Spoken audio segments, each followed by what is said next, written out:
I love the animals too much. I love being one-on-one with the animals, and because that was our other option, sell the dairy farm and start, almonds or do more grapes. And I was like, I really don't want to do that. So that's kind of the decision we made as a family to move and to continue dairy farming. No matter how much is against us, we still love it and we still want to try to do it our whole life.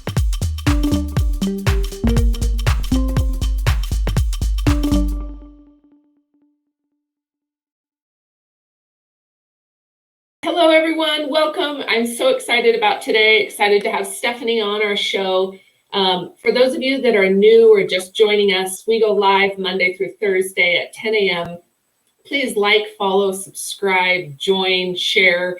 If you like any of our content, our YouTube channel is growing pretty quickly as we're uploading all of our content and sharing awesome interviews like this one today. I'm even more excited about today as we're starting to really wrap in or explore industries outside of hemp, or industries that are, I guess it's kind of funny, for the last little bit I've said hemp really isn't an industry in itself.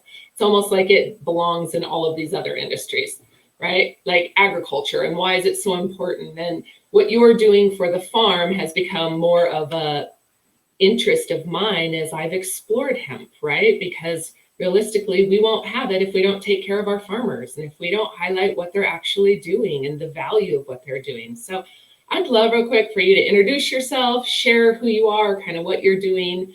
And then we'll go from there. Okay, awesome. Hey y'all, my name's Stephanie Nash. I'm a fourth generation dairy farmer currently living in Middle Tennessee. A little bit about our family background as a farm. We're originally from Fresno, California.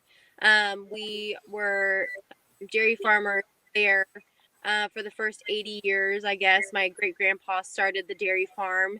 And in 2008, 2009, as most dairy farmers in California realized that farming was not a good place to, especially for the dairy industry, to stay in California. And so we started to look elsewhere. And after 4 or 5 years of looking, we chose Tennessee, and this is where we are today.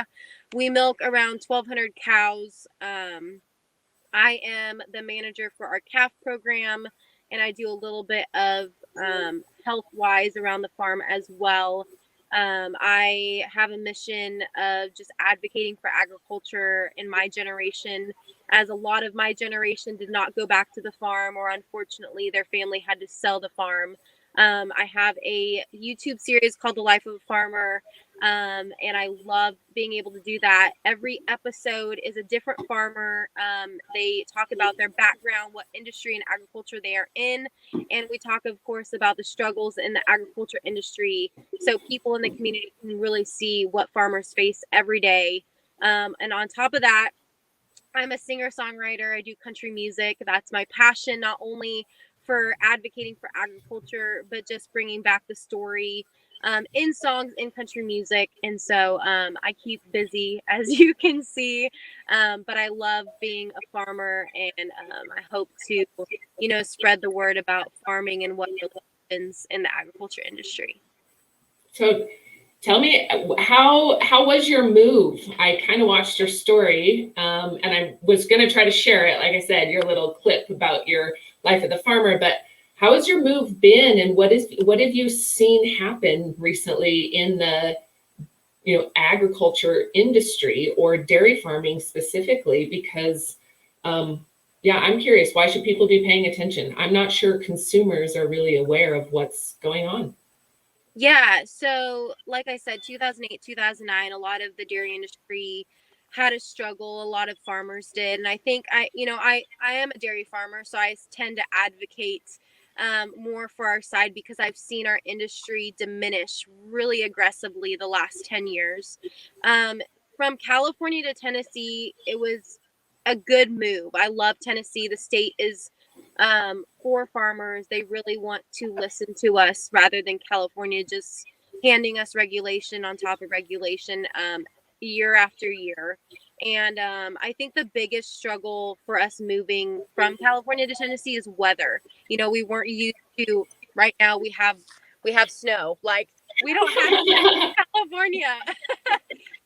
We're not used to yesterday being 68 and today being 32, stuff Yeah. like that has been challenging. And I think, growing up, I was a dairy major state, and then I transferred to the University of Knoxville when we moved just to be close to the farm.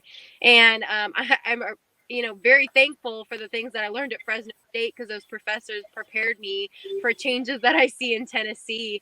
But the move was smart. My dad had been the dairy industry representative for the state.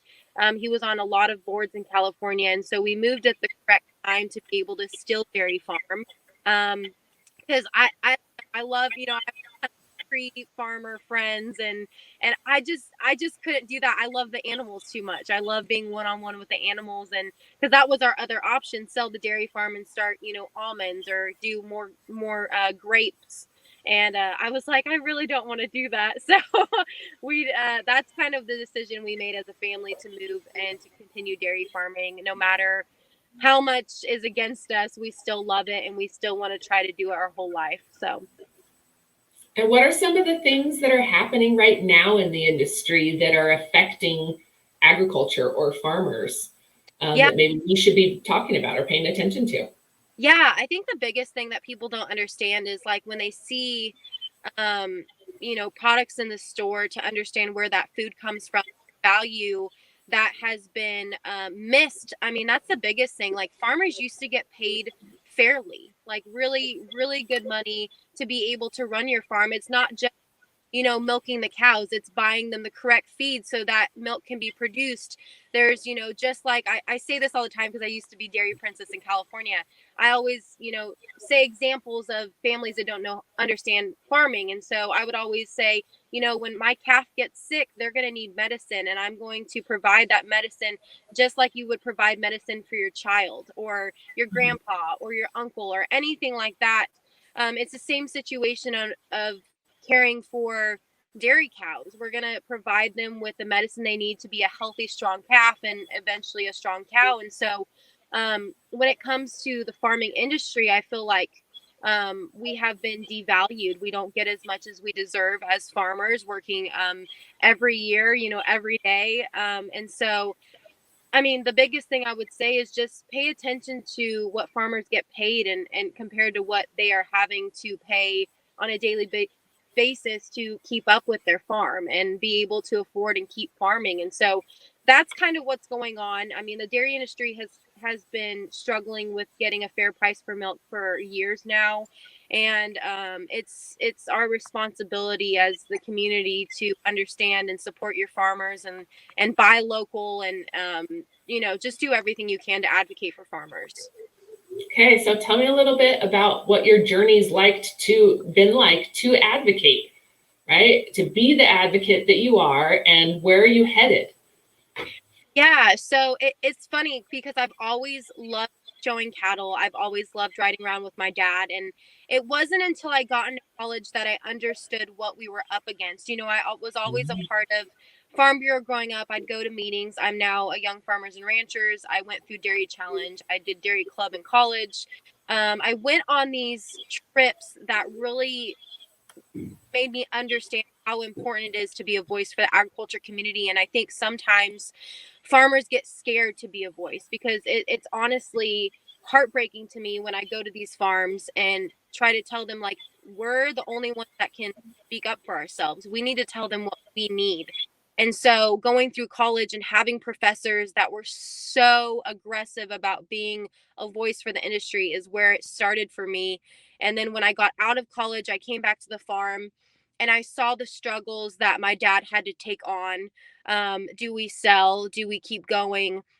And that so many friends of mine have sold their dairy farm, and it's just so heartbreaking, because they want to keep going. They want, their state to help them. They want the USDA to help them, and sometimes it's like, we can't anymore because nobody understands what the help we need. And so, moving forward, being an advocate, the main purpose of why I started the Life of the Farmer is for people in the industry higher up, people that fight for agriculture. The farm bill is a big one.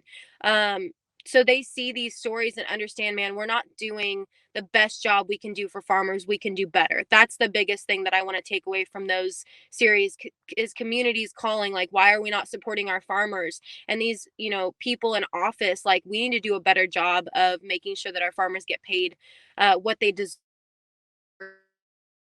and we need to keep family farms. I mean, that's the biggest thing that I feel like is missing. People are buying up land that have all this money, and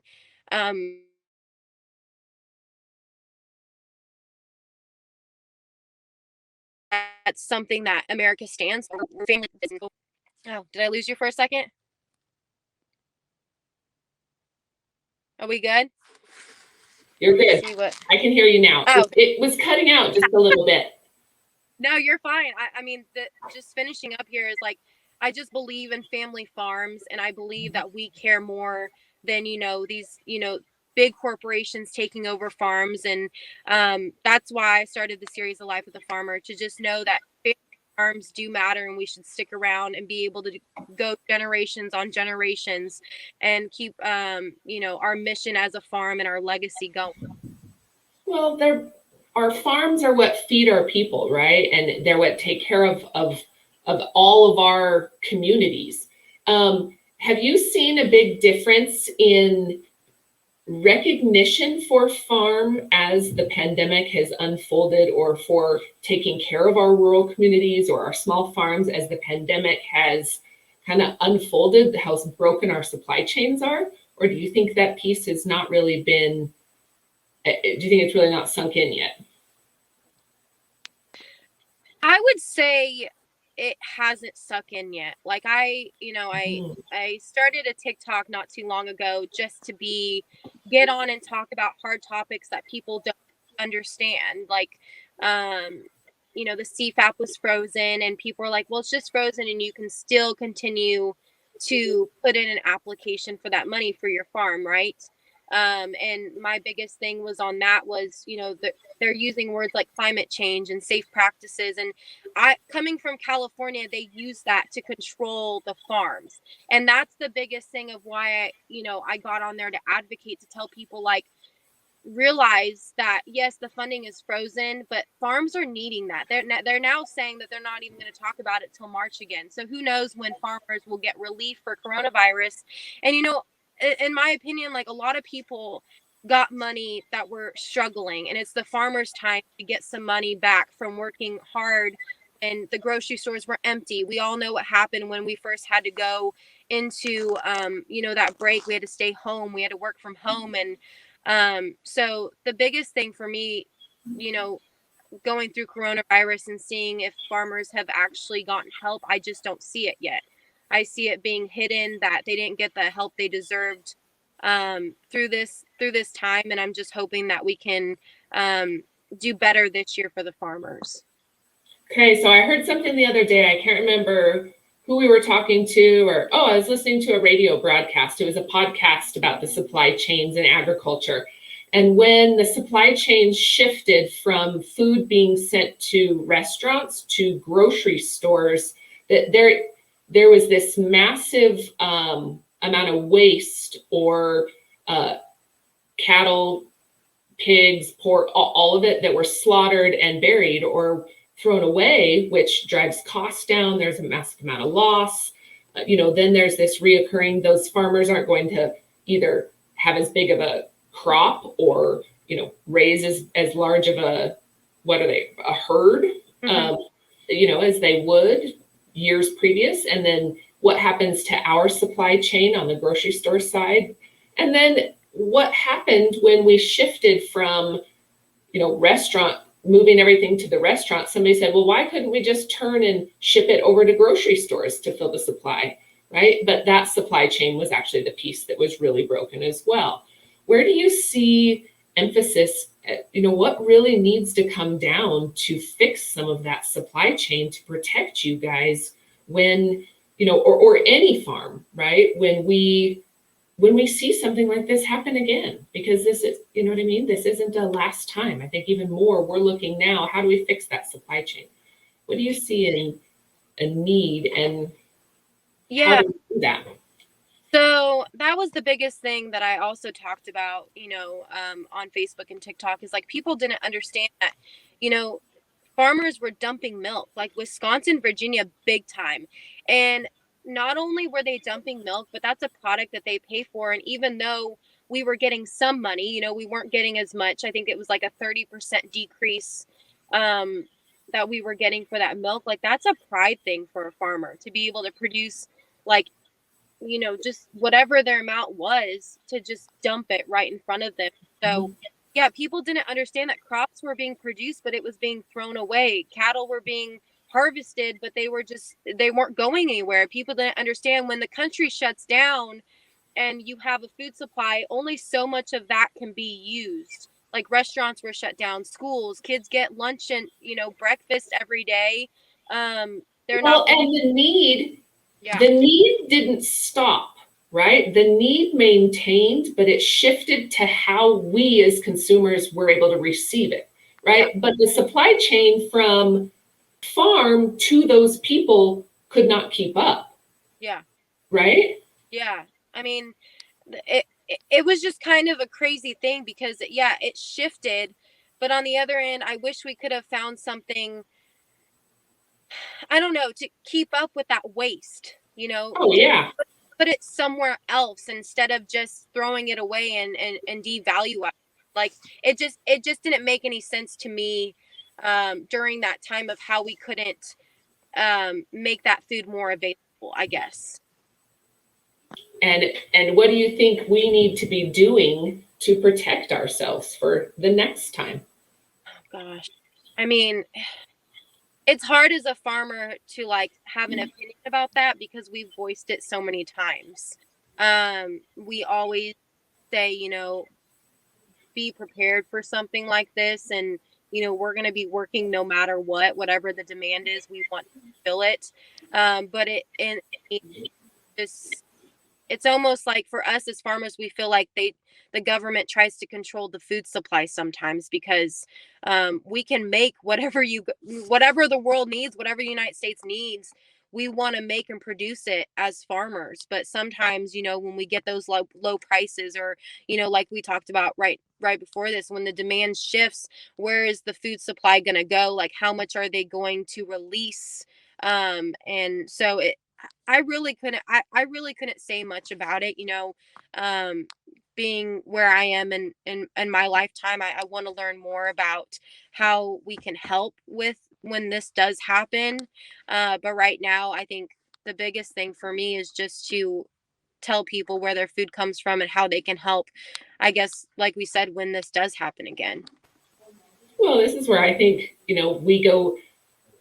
I hear often from a number of different people, from medical to agriculture, tech, that supplying our rural and local areas, buy local, how important and how valuable it is to be able to supply within that 100-mile radius, and take care of your own supply chain. And so that then when something big happens, right, or it just goes to show, does global supply chain really work?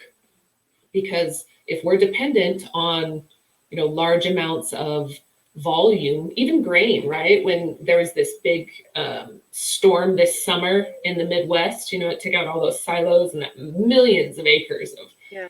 of grain. How catastrophic that is to our industry, but how devastating it is to cost and consumers on a big scale when we're not able to just access it, have resources within our area, right?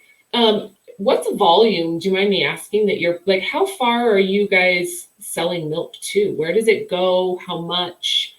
What is it? Well, we sell to public right Yeah. now. Oh, And it just depends, we have about 2 to 3 trucks a day going um to the plants, at least two, sometimes three. It just depends on demand. And that was the other thing, we moved from a different plant, which I'm not going to name, because of, that's the other thing that we should stress about is like we as farmers produce a product and sometimes the plant gets full. And so that's where you run into some tricky situations, or, you know, again, like going back to those regulations, like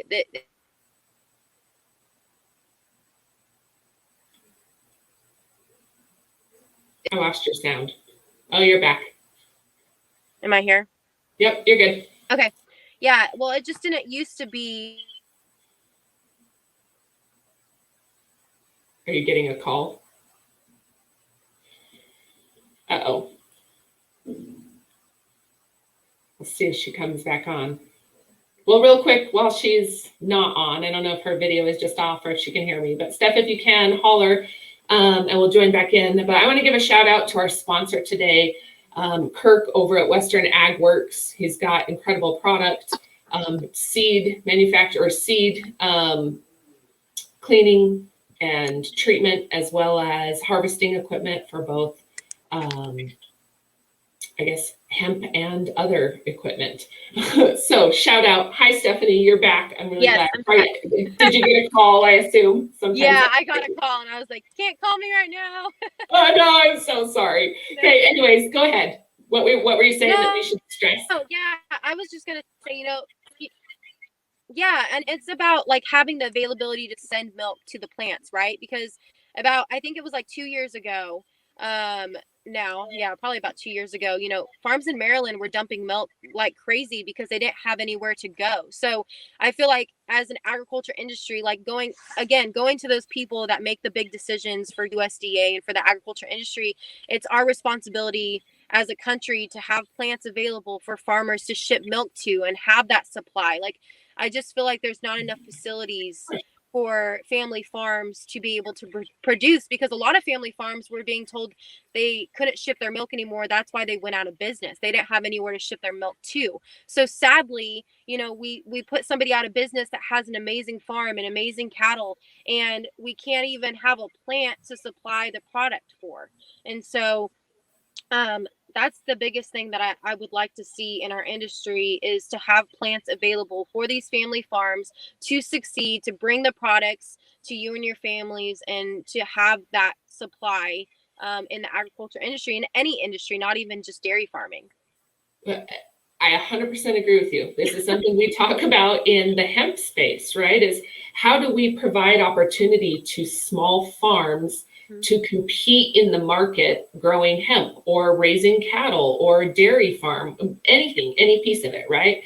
And I really do, it goes back to a co-op or some sort of facility that allows them a place to take their goods, right? And I don't know if it's co-op, I don't know how to structure it. I've thrown that around a few times on the processing side for hemp, you know, to open a national co-op basically that allows rural farmers a place to take their goods.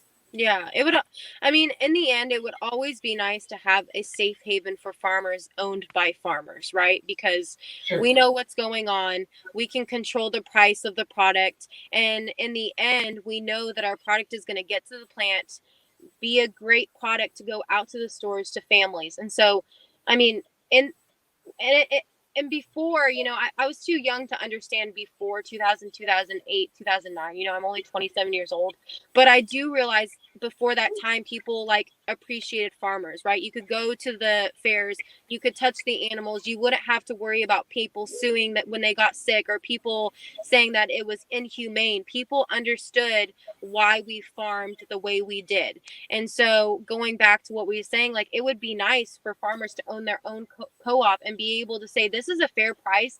This is what's going to keep me in business. This is what's going to pay my bills for me to keep farming for my family. And I think that's something that we need as an industry to help us, you know, to help family farms keep going, because we're struggling right now. Right. So where do you see yourself headed? Tell me where you're going and what kind of support where can we jump in and really support you in your mission?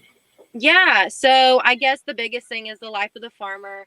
I love making those episodes. You know, I fund that right now all by myself.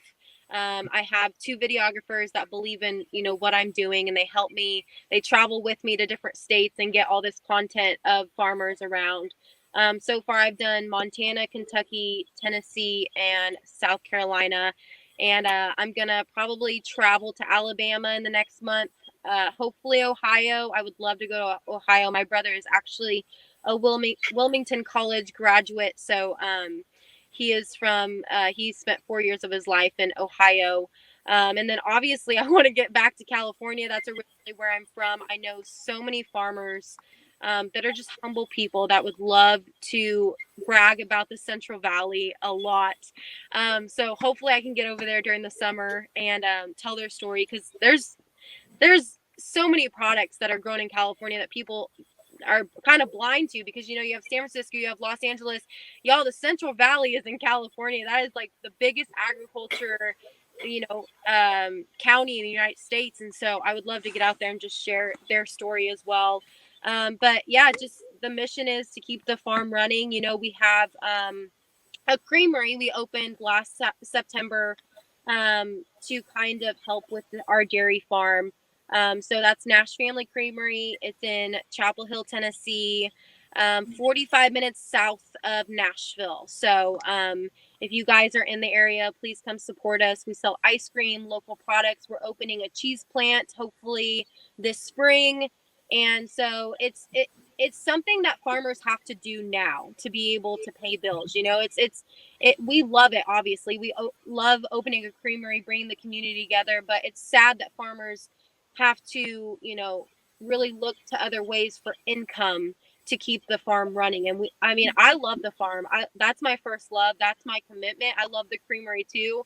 But if I can come out here at 5 a.m. and feed the calves and produce a great herd and great product and just make happy cows, that's my love first. That's where a lot of people are not, right? It's hard work, Stephanie, and what you're doing is commendable. I appreciate everything. So thank you very, very much. And just FYI, cheese is my favorite. It's something I should have quit a long time ago, but I will be out. I love it. As soon as you said that, I was like, So when we talk about education, right, I see hemp, there's so many benefits to hemp on the agriculture side for water consumption, what it's doing for the earth, the carbon dioxide, or carbon sequestering, so many pieces. It's now being used in feed. It's high in omega fatty acids, right? Where do you see the need for education, and where can we bridge that gap? How do we really bridge the gap to really educate farmers or anybody in agriculture, about the opportunity to integrate hemp into their crop or their rotation or their feed, so forth? Well, we've talked about this like on some calls, and I think the first thing that farmers need is that trust again, having those products that work, because in the industry, people will say, well, this works, and you spend so much money on this one product for it not to work. And so I think there's been so many years of like distrust and not being faithful to companies that helped agriculture 15, 20 years back, and they were truthful and had good prices. And now it's almost like you buy this product to save your farm and then it doesn't work and you sell out. And so moving forward, Hemp Association, farmers everywhere, agriculture industry, like you said, to bridge that gap is just coming back with that trust of what farmers need, and being able to produce a product that's not going to put that farm out of business and help them in the end and make their farm more profitable. And so I think, moving forward is that we can make that relationship and be stronger in every part of the agriculture industry, and including hemp, and just moving forward to educate farmers on what they actually need for their farm. Right. Well, okay. So again, relationships are key, right? People buy from people they know and trust, and people are willing to get in. And there's been so much false advertising or marketing about the benefits of hemp, or how easy it is to grow, or the gold mine you're going to make when you do grow it, right? There's a lot of risk, or has been. Where do you suppose, how do we build that trust? What does that look like with them? Is it one-on-one relationships? Is it podcasts? Is it, what is that maybe is missing, that really we need to do in order to bring them on board, and really to give them an opportunity to survive, right? Yeah, I think the biggest thing is, me and Edwin were talking about this the other day, is understanding each industry, right? Not every farmer is the same. Not every farmer needs, this product. Sometimes this farmer needs this product, and knowing your market, right? So I would say the biggest thing that I've seen is knowing who your representatives in their state. I talked about this earlier. My dad was a dairy representative in the state. He was somebody that people could come to understand what was happening in the dairy industry, what the dairy industry needed for California. Now, as he's on the board for Tennessee now, he advocates for what dairy industry needs in Tennessee. And so for people out there watching that are trying to help farmers in the Hemp Association, it's really understanding that industry. So going to things like, Georgia and Savannah has that dairy conference, or the National Beef Association that's coming to Nashville, taking the opportunity to talk with farmers that will take 10-15 minutes to talk to you about what your product is, and respecting the farmer and just listening to what their needs are, and then coming in and being like, hey, this is something that I think could really help you. Let's do a trial run. Let's, how can I help you be successful and benefit you in the end? And so I've said this and I'll keep saying it. It's just listening to the farmer and their needs and their industry. And I think that's somewhere we can just, bridge the gap again. We were given 2 ears and 1 mouth for a reason, right? Yeah. We've got to get better at listening. And I agree. I think this is part of where my passion has come, is I am really excited about being able to put a microphone in front of people like yourself, or a dairy farm, anybody, right? Any type of farmer, any type of manufacturer, any medical professional, literally anybody, and be able to say, what is it you're doing and what do you need and how can hemp benefit? Right. And so I'm really excited. What about ability to reach different age groups, from, teenage and junior high and younger to 60 plus? I mean, they're receiving information very differently, right? How do we really reach each of them? Yeah, because this is funny. This is why, you can go on YouTube and watch my song Time Changes was about my life in agriculture, and we did a story lately, like the last 2 weeks, that I released about like the mission behind the song, and I laughed because me and my dad are the same person, opposite at the same time, right? Super passionate, huge advocates. We want to make smart choices financially to keep our farm. But the thing that he, in my generation, that he doesn't understand is like being open to new ideas, and practicing in different ways than you did before, right? This generation, there wasn't heavy farm the way you wanted to for good. And in my generation, farms have been sold, prices have not been. So how do we, communicate with people to help us as farmers in the agriculture industry? And so it's just crazy to me, because I mean, I've been like, even on Dairy Challenge, I would go and evaluate a dairy, right? Financials, reproduction, everything. And you had to be really sensitive to that like 60-50 age group, because that's their baby, that's their farm, that's everything. They would literally sell their house and just have their farm. And then you go to those 30-40 generations that, they came back from college and took over the farm. And then you have my generation, where it's kind of iffy, because not everybody's coming back to the farm, so they don't understand what they actually need to do to keep the farm, right? And so every age group is differently, and that's why I handle it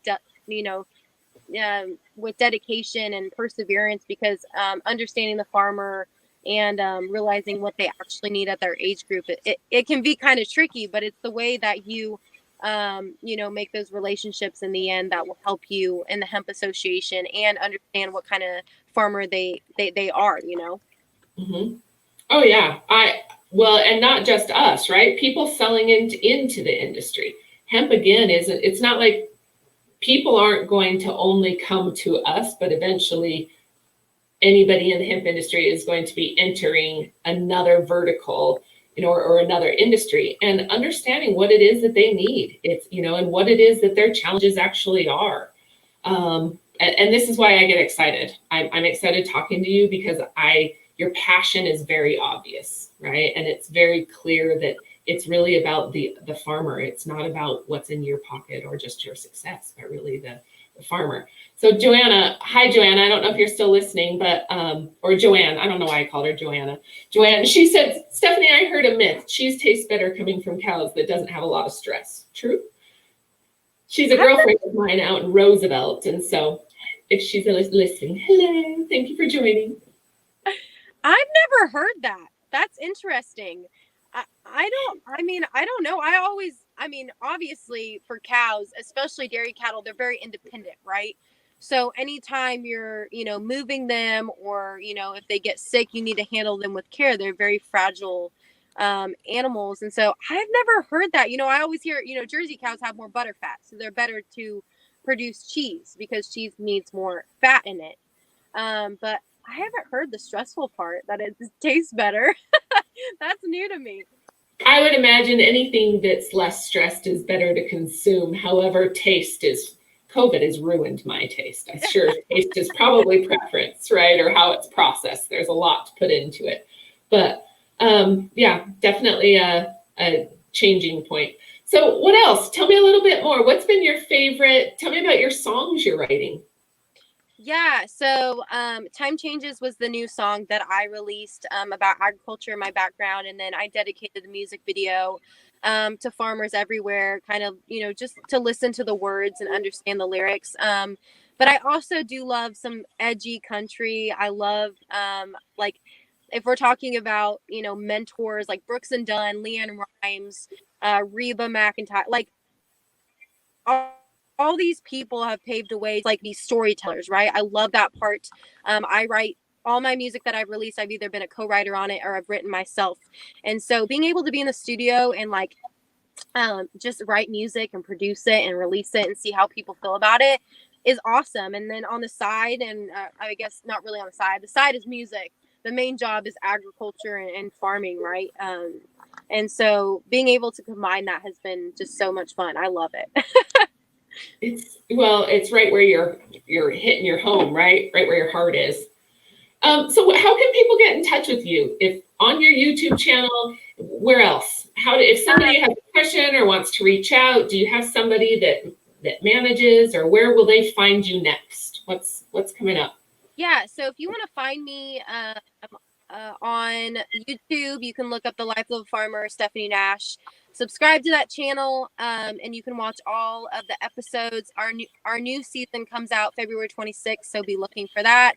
It's a friend from Kentucky.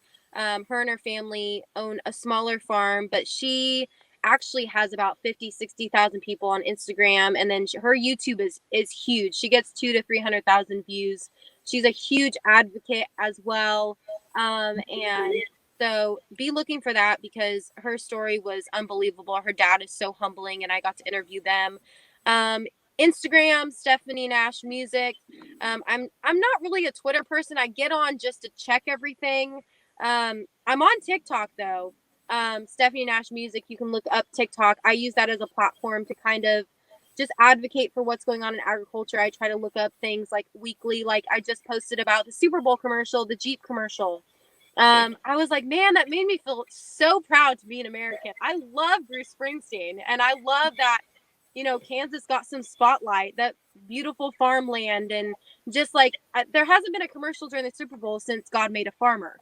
So I was just really proud to be able to like share the light. It's not even about the commercial. It's about like what they're talking about, how much produced from the agriculture industry in Missouri and Kansas. That's great advocacy for the agriculture community. And so I get hyped up on there. You can watch all my stuff. But yeah, you can contact me whenever. I run everything, and I would love to connect with farmers everywhere. That's awesome. So knowing a little bit, you've been to a couple of the Global Hemp Association meetings and a couple of different, had some sat in conversations. What are products you see that would be a hit in the consumer market or agriculture that are hemp related? Knowing a little bit about just kind of what you've heard. Yeah, I'm trying to remember. John and I had a conversation, and I'm trying to remember the name of the product, and I read about it last night too, so I'm blanking. Alphamite, or there was a product. Yeah. Ignimbrite. Yes, and that was something that I was reading on, because I was like, man, that could make cattle super strong. Like the benefits of it and the research they've done on it. And that was one that really got to me, because in the weather changes, right? And in places where animals could be super stressed out. That is a product that I myself would love to try, because I think that could be very beneficial to people that have animals. Sure. So that's not a hemp product, but It's not a John, product. no, John, who is one of our members that has a mill and a decorticating facility, a wool mill, basically a hemp and wool mill, owns also, or is part owner in an Ignimbrite mine. Oh, that's funny. I thought But Ignimbrite is really, yeah, he's such an advocate for you guys, and he's done so much. That's why I was like, well, maybe it's part of, because I was reading about it last night, what he sent me, and I was like, I wonder if it's, part of the hemp association. But that's funny that you said that right now. I would have never thought that it was that he's doing, because he's so involved. yeah. But yeah, I mean, I could think, yeah, that's crazy that I said that and then it wasn't. Yeah, well, and it just goes to show you the kind of people. I think your screen's frozen. I don't know if you can see me. Am I frozen still on your screen? Oh, I lost you again. Oh, here you go. Okay. You're gone again. Can you hear me? Okay, well, shout out again to Kirk at Western Ag Works. Thank you very much for sponsoring. Thanks for joining everybody that's listening. If you need anything, don't hesitate to holler, reach out, share our broadcast. If you guys are looking for other interviews, go to our YouTube channel at Global Hemp Association. But Western Ag Works, seed processing, cold storage, hemp manufacturing facility in Colorado. Contact Kirk at westernagworks.com if you have any questions. I don't know if Steph's going to come back on. If anybody has anything else or any questions, don't hesitate to drop them. I'd love to answer any questions while we are on. Other than that, oh, you're back. Perfect timing. Maybe. Let's see if it works. Okay, good. I was just saying, it just goes to show that in our meetings that, it's drawing people from all different verticals and all different industries. But Ignimbrite works really well for coating cannabis seeds and hemp seeds, and makes them grow stronger, have a stronger root base. And so it's being used in the industry. So he blew up in the hemp and cannabis industry initially because of the Ignimbrite. And then, yeah. So that's really funny. I think it is an incredible product. It's organic and all natural. It's just mined up in Montana. Oh, wow. Yeah. So cool. Well, yeah. I'm super excited. I really like to see in the agriculture space, hemp hats, hemp bedding, hemp blankets for horses, right? The ropes being made out of it. Yeah, that's the big thing that I would have got at too. Second after that is, horses and their therapy and CBD and the Hemp Association helping with horses recover from races, or horses recovering, the rodeo, like barrel racing, anything like that. That was the biggest thing that I would have said next for an industry that would really take off with the Hemp Association, because not only is it used for things across the agriculture industry, but therapy is a big one to recover. And so that would be another one that I think of that would be very useful right away. That's awesome. There's a farm or a horse therapy. I don't really know what it's called. Maybe you can help me. I'm from Wyoming, and you'd think I would know this a little bit better growing up where I did, but I don't. But that's what they do. And they were specifically doing research and working with CBD and hemp. And so, yeah, so it's kind of exciting. I think there's still research, just like consumables, right? It's kind of early yet to put out what some of the claims are or promise some of those claims. But I think on the consumer end, when we talk about the availability and then providing that outlet for our farmers to have somewhere for their product to go, if they're growing hemp as a crop, and we're able to harvest it, process it, and then turn it into rope or blankets or anything in the rodeo industry, right? Anything in the, I think it'd be great. Great opportunity. Well, cool, Stephanie. I sure appreciate your time. I look forward to having you involved more. Is there anything that I specifically can do or our association can do for you immediately? I would just say like share and subscribe. Like I just grow farmers across the United States and advocate for them. So that would be the biggest. Okay, perfect. Well, however I can do that, I will definitely highlight, I will share it. I'd love to continue, like I said, having you involved in our meetings and then get some of our farmers on your show. I'd love to go with you to, really highlight some of our big farmers that have come to and really, I think so many of them have come to us with this, they're seeking an alternative revenue resource. They're seeking something different than what they have that either pulls them off of government assistance or gives them a good rotation crop. So I guess perfect timing. Stephanie, thank you very much for joining us. Everybody else that's still listening, I sure appreciate you joining. Please follow. I think my next interview is actually Thursday, not tomorrow, but Thursday. And for those of you that are just tuning in and are interested in joining any of our meetings, you can find us at globalhempassociation.org or send me an email, mandy@globalhempassociation.org, and I'll get you invited so that you can also participate. Anyway, Steph, anything else before we take off? Just support your local farmers. Yes, absolutely. Awesome. Thank you. You're awesome. Thanks, Andy. Hey, thanks, guys. See you later.